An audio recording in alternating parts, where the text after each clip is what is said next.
Hello friends, मैं प्रणीता। आज हम बना रहे हैं मटन सूखा और रस्सा। जी हाँ, ये लाजवाब, बहुत ही टेस्टी और एक के साथ एक फ्री वाली डिश है। जी हाँ, तो चलिए प्रणुस किचन में आपका स्वागत करती हूँ। और आज हम बनाने जा रहे हैं मटन सूखा और रस्सा। तो उसके लिए सबसे पहले हमने 7 से 8 प्याज ले लिए हैं, जिसे बारीक बारीक रफली चॉप कर लिया है।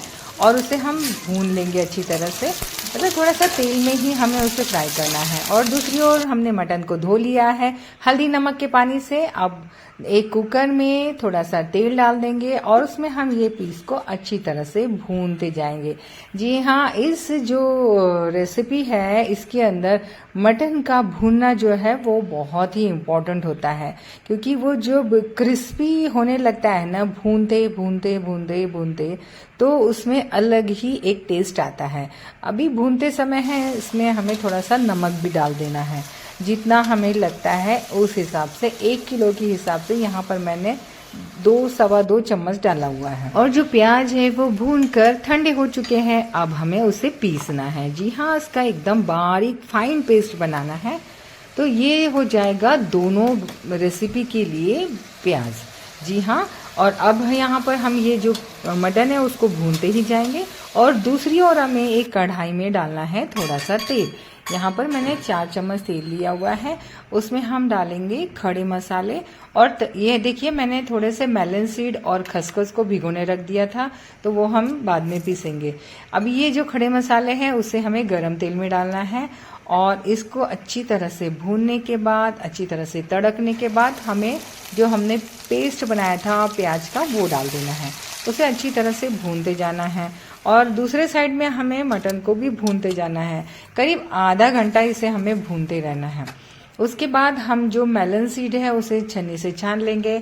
और पॉपी सीड जो है यानी कि खसखस के दाने, उसे भी छान लेंगे। और दोनों को साथ ही में एकदम बारीक पीस लेंगे।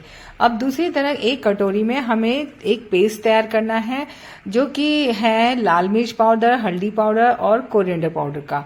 जैसे ही प्याज का पेस्ट अच्छी तरह से भून जाए, उसमें हमें डालना है ये तैयार किया हुआ पेस्ट, जो कि लाल मिर्ची पाउडर वाला है। इसे भी अच्छी तरह से भूनना है। और दूसरी ओर कुकर में हमें सीटी लगा देनी है ताकि मटन थोड़ा सा गल जाए। अब ये जो पेस्ट है वो अच्छी तरह से मिक्स कर लीजिए। और ये जो मसाले हैं उसे अच्छी तरह से भून लीजिए। उसमें हमें डालना है 2 चम्मच घर का बना हुआ मटन मसाला। जी हाँ, मटन मसाले की रेसिपी मैंने आपको बताई हुई है और मैं अपने डिस्क्रिप्शन में उसका लिंक भी दे दूंगी, तो वो रेसिपी आप चेक कर लीजिएगा। इधर देखिए, कुकर की सीटी आ चुकी है और इधर मसाला भी भून चुका है। अच्छी तरह से भूनने के बाद उसमें हमें डालनी है थोड़ी सी कसूरी मेथी और अदरक लहसुन का पेस्ट। जी हाँ, अदरक लहसुन का पेस्ट यहाँ मैंने 4 चम्मच लिया हुआ है। ये हम दोनों चीज के लिए मसाला बना रहे हैं, इसलिए मैंने 4 चम्मच लिया है, यानी कि 2-2 चम्मच। तो चलिए फ्रेंड्स, ये भी मसाला भून के रेडी हो गया है।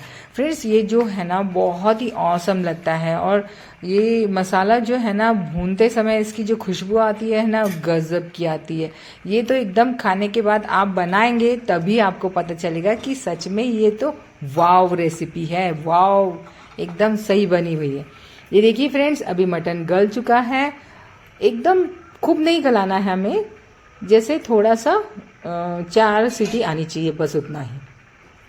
उसके बाद हमें ये जो मसाला तैयार किया हुआ है उसमें से आधा मसाला लेकर हमें डालना है कुकर में। जी हाँ, कुकर में डाल देना है आधे मसाले को। आप उस हिसाब से ध्यान रखिएगा। और उसके बाद हमें थोड़ा सा पानी डाल देना है और इसे फिर से बॉईल करने के लिए रख देना है।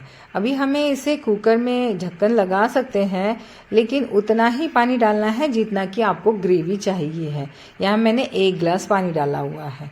अब ये जो हमने पेस्ट बनाया हुआ है पॉपी सीड का और मेलन सीड का, इसमें हमें डालना है जो हमारे बाउल में बचा हुआ जो अलग से मसाला है, जो बचा हुआ मसाला है उसमें हमें डालना है। और उसे अच्छी तरह से मिला लेना है, मिक्स कर लेना है। देखिए फ्रेंड्स, ये मसाला हमने सूखे मसाले के लिए किया हुआ है। इसमें नमक डालना है और घी डालना है। आपको घी अपने टेस्ट के हिसाब से या आपको इच्छा हो तो डालिए, अदरवाइज आप छोड़ भी सकते हैं। उसके बाद हमें इसमें कसूरी मेथी भी डालना है। और ये जो पीस अब बन चुके हैं, रस्से में अच्छी तरह से बॉईल हो चुके हैं, उसमें से पीस निकाल कर हमें आधे से ज़्यादा, मतलब कि आधा किलो या फिर उससे थोड़े ज़्यादा पीस हमें सूखे मसाले में डाल देना है। आपको जितना लगता है ना फ्रेंड्स, उतना आप डाल सकते हो। और ग्रेवी जो है वो आपको जितनी लगती है उतना आप पानी डालकर उसको बढ़ा सकते हो या कम कर सकते हो। अब ये देखिए फ्रेंड्स, ये मटन भी अच्छी तरह से रस्से में हो गया है। अब हमें उसको सूखे जो हमारे मसाले कढ़ाई में जो रखा हुआ है भुन के रेडी है, उसमें मिक्स करना है, अच्छी तरह से भुनना है। और ये ना फ्रेंड्स, जो सूखा है ना वो बहुत ही टेस्टी लगता है। तो इसे हमें 5 मिनट के लिए ढककर रख देना है और बस ये बन के रेडी हो गया है। जी हाँ फ्रेंड्स, ये आपका सूखा मसाला मटन का रेडी बन चुका है। अब उसके ऊपर डाल दीजिए आप हरा धनिया, अच्छी तरह से बारीक कटा हुआ हरा धनिया डाल दीजिए और बस ये सूखा मटन रेडी है। और उस साइड में देखिए फ्रेंड्स, ये जो रस्से वाला मटन है वो भी बन के रेडी हो गया है। चलिए अब इसे हम सर्विंग प्लेट में निकालते हैं। भाई गर्मा गर्म ये जो मटन रस्सा है ना वो पूरी के साथ बहुत अच्छा लगता है। लेकिन आज मैंने बनाया है पराठा, क्योंकि मटन सूखा जो है वो पराठों के साथ ज़्यादा टेस्टी लगता है। आप चाहे तो फुल्के के साथ, नान के साथ, कुलचे के साथ या किसी भी और चीज़ के साथ, राइस के साथ, जीरा राइस के साथ भी इसका मज़ा उठा सकते हैं। और हाँ फ्रेंड, जो मटन सूखा है ना वो एज ए स्टार्टर भी आप उसको खा सकते हो। तो चलिए फ्रेंड्स, ये गर्मा गर्म मटन सूखा और रस्से का मजा उठाइए।